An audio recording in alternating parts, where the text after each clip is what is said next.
On voit beaucoup de situations où les enfants sont un peu utilisés comme, excusez-moi le terme, mais un peu comme de la munition, permettant de continuer le conflit, de pouvoir dire et de confirmer que l'autre n'était pas la bonne personne, etc. Et il appartient à la justice, dans une décision, de prendre tous ces éléments en compte.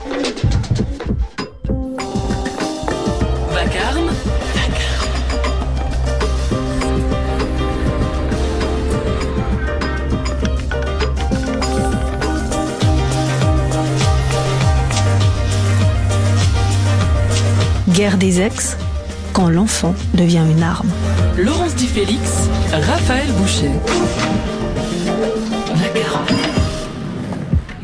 Les quelques 14 000 enfants qui vivent chaque année la séparation de leurs parents en Suisse ont forcément été témoins un jour ou l'autre des critiques ou des reproches qui fusent entre leurs parents. Certains d'entre eux vivront des choses plus graves, des violences verbales et physiques. Au cœur du conflit, certains enfants seront parfois instrumentalisés et même sommés de choisir leur camp. Ils et elles deviendront alors la munition d'un de leurs parents, comme le disait à l'instant Stéphane Quéru, chef du service de l'enfance et de la jeunesse du canton de Fribourg. C'est la raison pour laquelle la vie de l'enfant n'est pas toujours prise en considération par les autorités. En 2011, Paul témoignait dans l'émission Temps présent. Il avait décidé d'aller vivre chez son père. Il avait 10 ans. Quel regard porte-t-il aujourd'hui sur ce choix ? La reporter de Vacarme a retrouvé Paul. Il vit toujours chez son père, Jean-Charles, qui avait été accusé à l'époque d'aliénation parentale. Voici Jeu d'influence, un reportage de Katia Beach, réalisé par Jean-Daniel Mottet.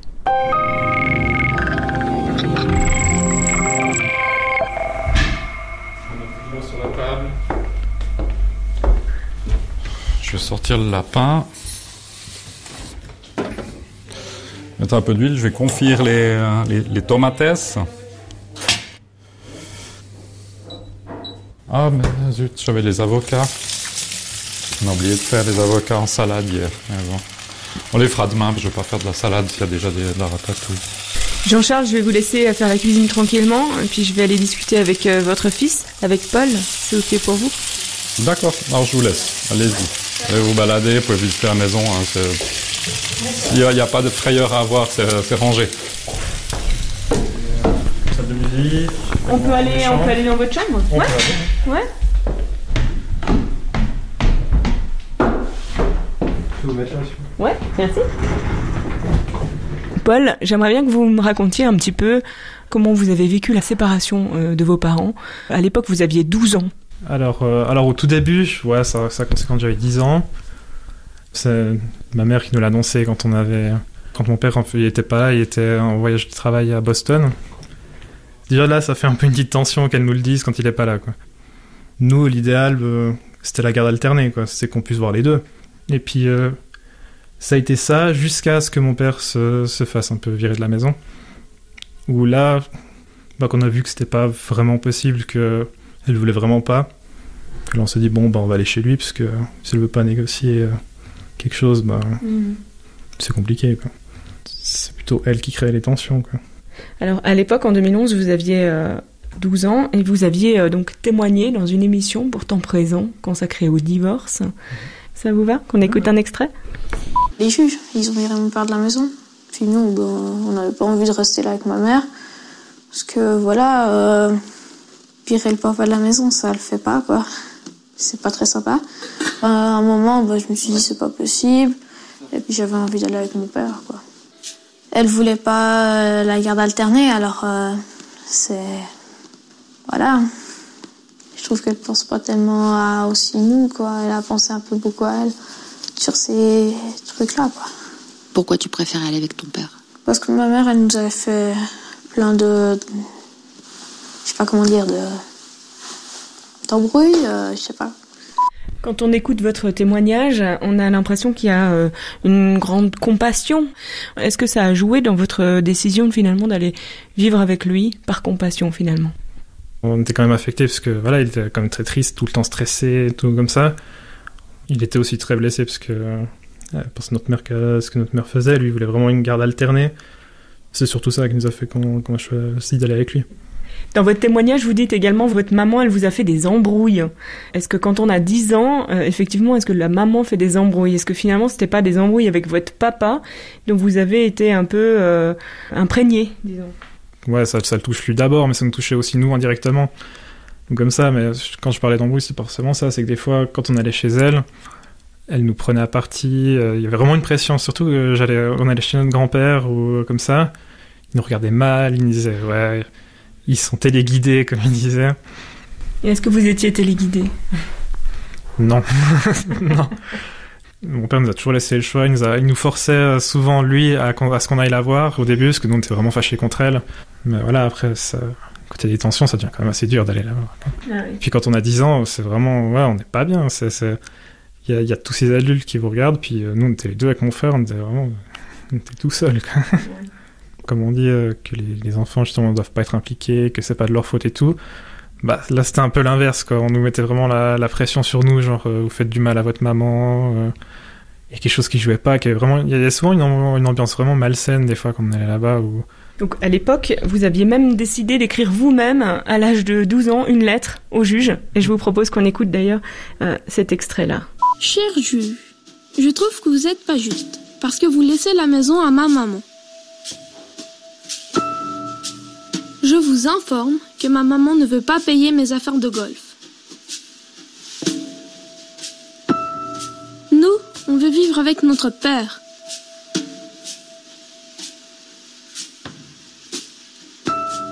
Vous êtes très très très bête. La justice de ce pays est minable. Finalement, elle a été contre-productive, cette lettre, puisqu'on accusait votre papa de vous manipuler ou de faire de l'aliénation parentale. Qu'est-ce que vous en pensez? Bon, bah ça, c'est ce qu'ils ont toujours essayé de dire, et puis voilà, mais...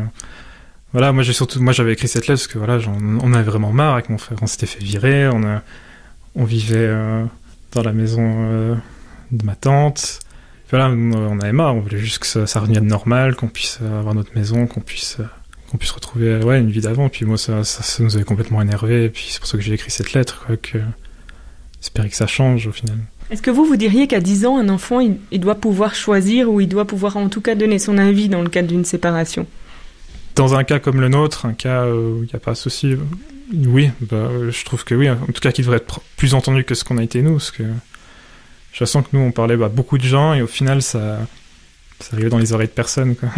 Quand les juges disent que votre papa, il vous a pas préservé finalement des histoires d'adultes à l'époque, vous en pensiez quoi? Est-ce que vous avez l'impression d'avoir été trop impliqué?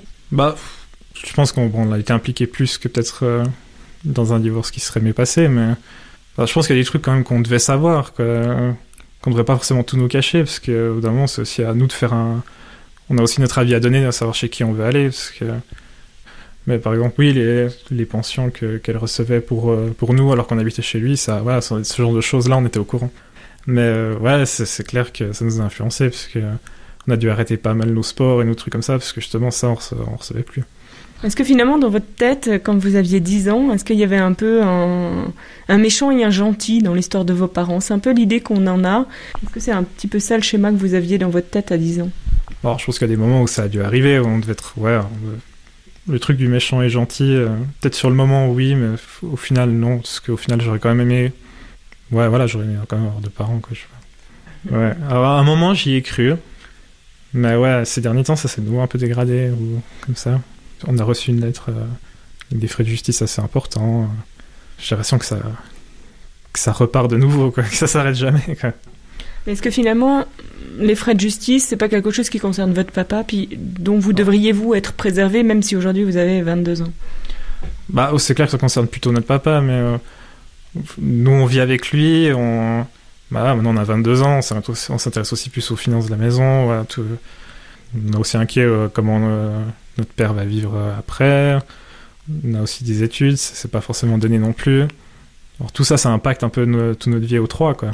Puis, Aujourd'hui, vous aimeriez qu'elle baisse les armes pour finalement que votre relation, elle puisse être plus apaisée? Ouais, voilà, qu'on puisse plus penser à divorce à chaque fois qu'on la voit, surtout, quoi.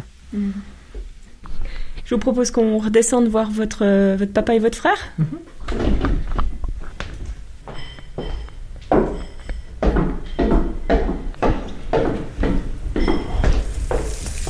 Nous revoilà. Vous revoilà. Je peux arrêter la roche parce que j'ai fini de faire cuire le lapin. J'en ai plus pour très longtemps, ça me va. Je vais en train de faire une petite sauce à la moutarde parce qu'un lapin sans sauce, c'est pas top. Qu'est-ce qui explique qu'on vous a accusé d'aliénation, à votre avis, aujourd'hui, avec le recul ? Je crois pas grand-chose, en fait. C'est juste une stratégie pour avoir gain de cause au bout du compte. J'ai demandé à ce que les enfants soient entendus par le juge. Il ne s'est pas passé grand-chose à ce moment-là. Ensuite, on a fait un peu des pieds et des mains pour que le service de l'enfance les écoute, qu'on puisse donner notre avis. Les enfants ont fugué plusieurs fois. Je les ai ramenés. Là, ça a commencé à partir dans les accusations d'aliénation, de kidnapping. Je sais pas, en fait, de quoi on m'a accusé d'aliéner les enfants, mais on m'a pas dit qu'est-ce que j'ai dit qui pouvait les aliéner, que leur mère était mal ou pas bien. J'ai jamais dit du mal d'elle. Je dirais même que c'est le service de l'enfance qui les a aliénés quelque part, parce qu'on a ces historiques catholiques à Fribourg qui veulent que les enfants, c'est la mère, rien d'autre, que ce soit bien ou pas bien. Ce qu'on vous a reproché en définitive, c'est de finalement trop impliquer vos enfants, à l'époque, qui avaient 10 ans, dans les histoires d'adultes. Et que finalement, c'était aussi une forme d'aliénation. Aujourd'hui, avec le recul, vous en pensez quoi ? Je les ai impliqués dans le sens où j'ai voulu que le juge entende leur opinion. Ensuite, l'implication de mes enfants dans le divorce, elle a été beaucoup plus terrible par le juge et le service de l'enfance que par moi. C'est eux qui les ont beaucoup impliqués après, en les convoquant, en les menaçant. Donc on a essayé de leur mettre dans la tête des fausses idées. Mon ex-femme leur a dit que le juge prenait une décision, puis que de toute façon en Suisse, les enfants allaient avec la mère, et puis que c'était comme ça, et puis qu'il n'y aurait pas de possibilité de faire autrement, ça ne se faisait pas en Suisse, quoi. Moi, les enfants, j'estime qu'on doit les écouter un peu plus.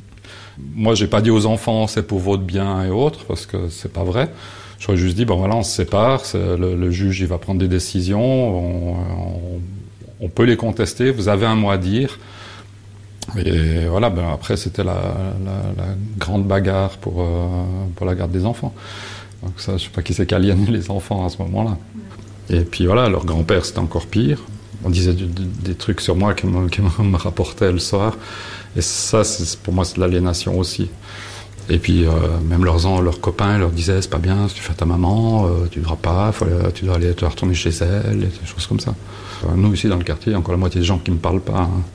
Donc, non. Moi, je pense que j'estime pas les avoir aliénés. J'ai juste parlé avec eux. J'ai eu le contact que tout le monde devrait avoir avec ses enfants.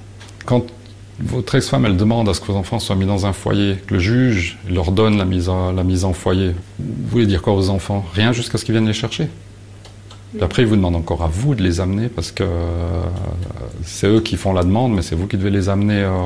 Si ça, c'est pas de la manipulation des enfants, pour que ce soit le père, le méchant, qui amène les enfants au foyer, j'ai refusé. Et eux, ils se rendent compte de ça, parce qu'ils savent que le samedi, c'était, je sais plus, samedi début juillet, ils devaient venir les chercher. J'ai même eu un téléphone du service de l'enfance pour me dire que si je les laissais pas à la police quand ils allaient venir les chercher, j'irais en prison. Puis ça, ils l'ont dit à mes enfants. Donc les enfants, ils subissent ça, oui. Mais c'est pas moi qui les aliène, c'est le système qui veut que ça dure aussi longtemps, qu'il y ait des bagarres, et puis que la justice ne les écoute pas. S'ils les écoutaient, ils pourraient peut-être régler le problème beaucoup plus vite. Est-ce que vous pensez que vos enfants n'ont pas été écoutés par la justice ? Absolument, ils n'ont été absolument pas écoutés. Par la justice, absolument pas, et par le service de l'enfance, ils n'ont pas été écoutés, ils ont été menacés. Donc c'était vraiment de la manipulation des informations et des enfants. Stéphane Quéru, comment vous réagissez à ces propos, vous qui êtes le chef de service de l'enfance et de la jeunesse du canton de Fribourg ? Alors, de manière générale, il n'est pas possible qu'une procédure devant l'autorité ne se déroule pas sans que l'enfant soit entendu. Là, c'est des aspects, effectivement, qui doivent être appliqués depuis que la Suisse a ratifié la Convention des droits de l'enfant en 1997. Et ça, c'est un point d'application qui a dû se développer au cours des années, qui doit se perfectionner encore et toujours, parce que la société évolue, les situations évoluent. Ce qui va être alors l'autre aspect du droit d'être entendu, c'est l'intérêt fondamental de l'enfant. Et parfois, l'intérêt de l'enfant n'est peut-être pas celui qui est considéré ou celui que l'enfant aimerait être considéré. Entendre l'enfant, prendre en considération ce qu'il a à dire, ne veut pas encore dire faire exactement ce que l'enfant a exprimé. Ça peut pas être la seule considération, parce que on voit beaucoup de situations où les enfants sont un peu utilisés comme... excusez-moi le terme, mais un peu comme de la munition, permettant de continuer le conflit, de pouvoir dire et de confirmer que l'autre n'était pas la bonne personne, etc. Et il appartient à la justice, dans une décision, de prendre tous ces éléments en compte. Est-ce que, effectivement, il y a 10 ans, pour le père, c'était plus difficile ou moins légitime d'obtenir ou de demander la garde ? Si je remonte un peu dans les souvenirs, je pense qu'il y avait des critères effectivement dans l'évaluation qui étaient faites et que nos services faisaient pour les autorités, les critères de prise en charge de l'enfant concrète au quotidien, faire la cuisine au quotidien, se préoccuper des besoins élémentaires, habits, nourriture, etc., étaient quand même des choses qui étaient peut-être un peu marquées et c'était un critère qui était assez déterminant. C'est-à-dire que comme en principe c'est la femme qui choisit les vêtements ou qui gère les repas, les courses, alors on estimait que c'était la mère qui était plus légitime, c'est ça ? Je pense qu'il y avait cet aspect aussi de l'intérêt de l'enfant vu sous cet angle. Les besoins primaires de l'enfant sont des choses quand même qui sont à prendre en considération pour protéger son développement, favoriser son développement, une régularité dans les choses. Mais je pense qu'il y a eu des changements aussi très importants. L'aspect de l'implication de l'homme au sein du foyer, au sein de la vie familiale, on dit que ça s'améliore. Est-ce que le témoignage qu'on vient d'entendre ensemble, est-ce que ce témoignage il serait encore possible aujourd'hui ? J'ai le sentiment, clairement, non. Non, parce que les choses ont évolué. Ce serait dramatique que les choses n'évoluent pas, de manière générale, pour toute situation. On a quand même des méthodes de recueil des informations, d'observation qui nous permettent de faire des rapports où on se base sur des faits observés et non pas juste des impressions, des sentiments. J'ai l'impression que, je pense que, ça c'est des termes qui sont bannis des rapports. Mais là on a vraiment quelque chose qui s'est structuré depuis une bonne dizaine d'années maintenant et qui fait que c'est plus dans chaque canton une réflexion qu'on doit mener chacun tout seul avec ses troupes pour pouvoir faire la meilleure protection possible. Aujourd'hui il y a plein d'échanges.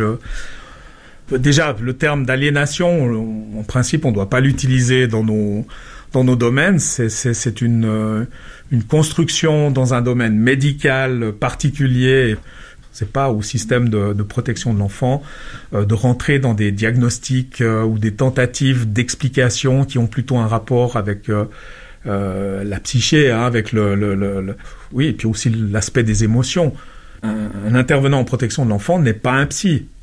N'est pas un expert psychiatre. Vous dites qu'à la fois les services ont évolué avec plus de méthodologie, plus de formation, oui. Le contexte social a évolué également par rapport à la légitimité du père. Ça veut dire que si on remet ce témoignage dans le contexte d'il y a plus de 10 ans, aujourd'hui, il vous choque pas ce témoignage? Il vous étonne pas? Voilà, je pense qu'à chaque époque et à chaque évolution, les choses sont faites. Vous dire qu'on a mal suivi des situations, non, on a fait chaque fois en fonction de ces critères individuels de chaque situation.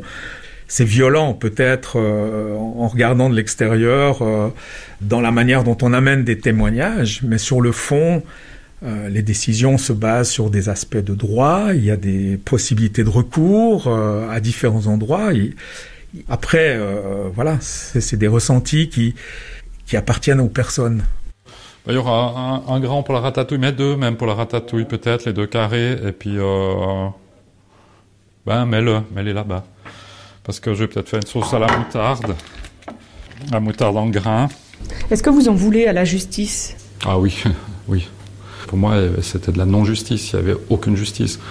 Alors, dans un divorce, je pense que des deux côtés, il y a des reproches à faire. Mais moi, je pense qu'il y a un reproche à faire, c'est à ceux du centre, c'est à la justice qui juge ça. On se marie pas dans un tribunal pour qu'on divorce dans un tribunal. On arrive sur le banc des accusés, surtout le père. C'est encore pas mal le cas de nos jours. Hein. C'est le père est sur le banc des accusés dès qu'il rentre dans un tribunal, quoi. Puis comme mon ex-femme, c'est que sa famille a quand même une certaine fortune, les avocats, je pense que aussi, dès qu'il y a de l'argent, ils ont tendance à laisser traîner, à mettre l'huile sur le feu. Le divorce, c'est un petit peu leur gagne-pain aujourd'hui. Puis c'est vrai qu'il ne devrait pas y avoir d'avocats dans les divorces. Ça là, on pourra lancer le lave-vaisselle parce qu'il commence à être un peu plein. Paul et moi, on a déjà 2 verres là, si jamais. Irène Wettstein, en tant qu'avocate, vous reconnaissez que dans les tribunaux, il y a très souvent des passes d'armes entre avocats qui ne permettent pas d'apaiser les tensions. Oh oui, bien sûr. D'ailleurs, c'est même pas très constructif parce que ça ne fait que valider la position guerrière des parties. Et donc, je pense que c'est vraiment plutôt destructeur. Parce que quel gain y a-t-il comme avocat de gagner une cause où au final, un parent a la garde de l'enfant, voire même l'autorité parentale exclusive, l'autre n'aurait même pas de relation avec l'enfant. Quel gain y a-t-il à cela? Alors qu'on voit que l'autre parent, lui, sombre dans une dépression en raison de la procédure et puis que l'enfant, lui, souffre d'un conflit de loyauté. Il n'y a aucun gain à ça et je crois que comme avocat, on a cette responsabilité de vraiment préserver quand même ce lien parental. Est-ce que ça vous est arrivé dans des conflits qui sont vraiment très très cristallisés que votre client ou votre cliente dise je vais changer d'avocat pour avoir quelqu'un qui grogne un peu plus fort? Oui, bien sûr que ça m'est arrivé. Voilà, c'est son choix. Mais voilà, moi je n'arrive pas à défendre des causes où je ne me sens pas à l'aise avec ma propre éthique. Est-ce qu'un enfant qui dirait à l'âge de 10 ans je ne veux plus vivre chez maman, je veux aller vivre chez papa, pourquoi tout simplement on ne pourrait pas penser que à 10 ans il a sa capacité de discernement puis il a fait son choix? Alors c'est sûr qu'un enfant de 10 ans a la capacité de discernement, mais les pédopsychiatres vous le diront mieux que moi, un enfant peut tout à fait avoir des propos qui sont déjà le résultat d'une distorsion de la réalité. Et c'est ce qui peut se passer dans les cas de conflit de loyauté ou d'aliénation parentale, où un enfant va prendre fait et cause pour un des parents, va accuser l'autre parent des pires atrocités, et atrocités qui n'existent pas, mais que lui-même s'est créé dans son esprit. Et donc, la parole de l'enfant a certes son importance, mais elle doit être remise dans son contexte. Est-ce que dans les tribunaux, la question de l'argent, on peut comprendre que ça crée des crispations quand il s'agit de déterminer la hauteur de la pension? Il y a cette histoire d'argent qui rentre en ligne de compte, qu'on essaie un peu d'acheter parfois à l'enfant? Ah oui, alors ça c'est clair qu'il y a ça. Il y a ce discours-là d'acheter l'enfant par des cadeaux, par des magnifiques sorties le week-end. Et puis il y a l'autre qui est plus retors, c'est de dire à l'enfant mais tu vois ce que je paye comme pension, tout cet argent que je donne à l'autre, hein, qu'est-ce qu'il fait avec toi? Tu vois, il n'utilise pas cet argent pour toi, etc. Ça c'est beaucoup plus malsain. C'est extrêmement blessant et ça jouera un rôle quant au regard qu'il pose sur l'autre parent. Voilà. Mais ça va le mettre dans un conflit de loyauté énorme. Il faudrait tellement l'éviter. Les enfants, à table. Patrick, de l'eau. Tu mets le pain sur la table, s'il te plaît. Aujourd'hui, vous regrettez finalement de ne pas être parvenu à avoir une vie de coparentalité harmonieuse, avec une garde partagée, avec des liens qui sont maintenus et pas rompus de part et d'autre. Est-ce que vous regrettez la situation? Oui, moi je regrette parce que la porte a toujours été ouverte, parce que c'est quand même leur mère. Il pourrait m'arriver quelque chose aussi. Après, je vois dans quelle situation il pourrait se trouver s'il m'arrivait de disparaître du jour au lendemain. On n'a pas grand-chose comme famille, donc si en plus elle se divise en deux, il ne reste plus grand-chose. Donc, moi, je regrette que ça ne se soit pas mieux passé à la base. Oui. La porte, elle n'est pas fermée. Je vais vous laisser passer à table. Ouais, alors il faut que je réchauffe ça un petit peu parce que c'est parti un peu en cahuète là. Ça sent bon. C'est pas parce que c'est moi qui l'ai fait, mais ça sent bon.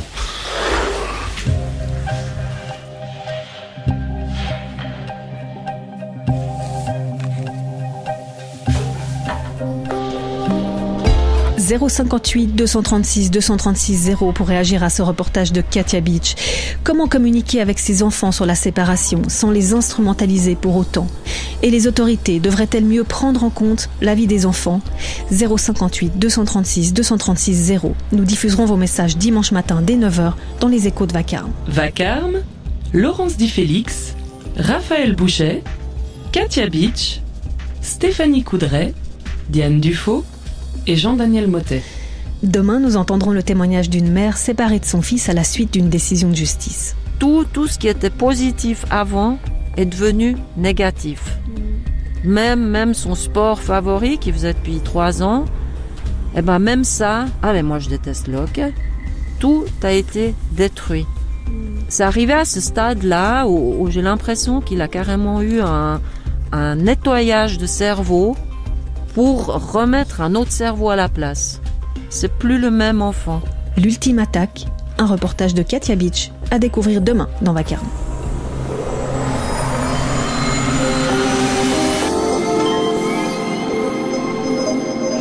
Très bel après-midi sur La Première, tout de suite.